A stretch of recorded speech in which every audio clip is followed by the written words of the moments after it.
ये क्या हो रहा है हमारे नॉर्थ ईस्ट इंडिया में? क्यों ड्रग्स इंडिया के इस रीजन में इतनी तेजी से फैल रहा है और कैसे ये हमारे इस जनरेशन के यूथ को भी बर्बाद कर रहा है? तो आप लोग पहले ये वीडियो देख लीजिए जहाँ ये बच्चे लोग ओपीएम पीने का ट्राई कर रहा है।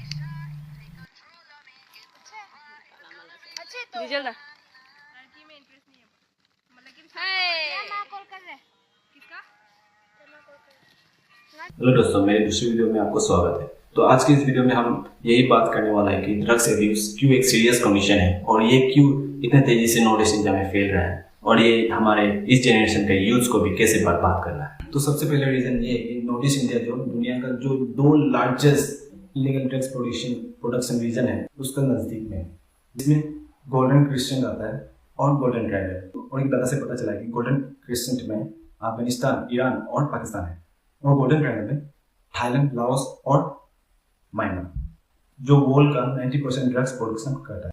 और जब 1970 में हीरोइन का इंट्रोडक्शन हुआ था नॉर्थ ईस्ट इंडिया में, तो जो रीजन म्यांमार के सामने है, जो बॉर्डर के सामने है, जो रीजन बॉर्डर के सामने, वो एक नया दिशा ले चुका था ड्रग्स एब्यूज को लेके।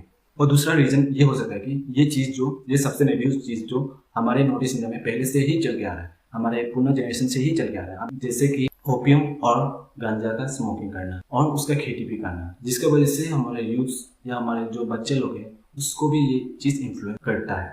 और एक स्टडी में पता चला है कि ज्यादातर ड्रग्स यूज करने वाला लोग इस देश से पाया गया था, नागालैंड, अरुणाचल प्रदेश, मिजोरम और मणिपुर। और इसके कारण सोशियो इकोनॉमिक चैलेंजेस भी हो सकता है, जैसे कि अनएम्प्लॉयमेंट, पॉवर्टी हो गया और लिमिटेड एजुकेशनल अपॉर्चुनिटीज, जो इसका मेन कारण भी हो सकता है।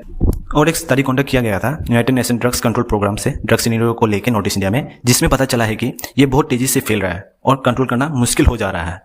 अगर इसको जल्दी से नहीं रोका जाएगा तो ये नॉर्थ ईस्ट इंडिया को बर्बाद कर सकता है। इससे ये भी पता चला है कि ड्रग्स माफिया, पॉलिटिशियन और सिक्योरिटी पर्सनल मिलके इसको अंजाम दे रहा है नॉर्थ ईस्ट इंडिया में और इंडिया में भी।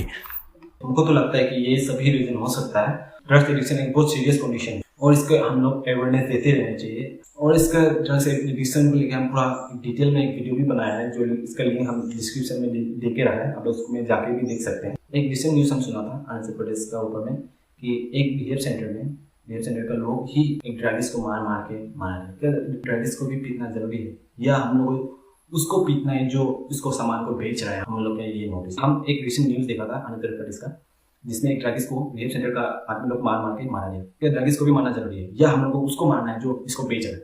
बेचने वाला को तो पकड़ के ले जाता है और बेचने वाला को क्यों नहीं मारा जाता है? क्यों ड्रग्स को ही मारा जाता है? ड्रग्स को मारना जरूरी है जो मेंटली अनस्टेबल है। तो अगर आपको क्या लगता है कमेंट कीजिए। एक स्टडी में पता चला है कि जो ज़्यादातर ड्रग्स यूज करने वाला, जो यंग पीपल ड्रग्स यूज करने वाला जो ड्रग्स है वो है हीरोइन, जो 54.3% का है, और दूसरा वाला है ओपियोइड जो 47.7%। तो आखिर में हम ये बोलना चाहिएगा कि जितना आप लोग सेफ रह सकते हैं ड्रग्स से, जितना दूर रह सकते हैं नहीं रहिए, रहने की कोशिश कीजिए। जैसे और इससे इन्फ्लुएंस जो हो रहा है घर लोग में भी, जिसका पिताजी तो पी रहे हैं ड्रग्स, जो गाली फूक रहा है, उसको आप लोग अलग जगह में जाके कीजिए। एक पर्सनल स्पोर्ट बनाइए जिसमें बच्चा लोग को इन्वॉल्व नहीं होना चाहिए।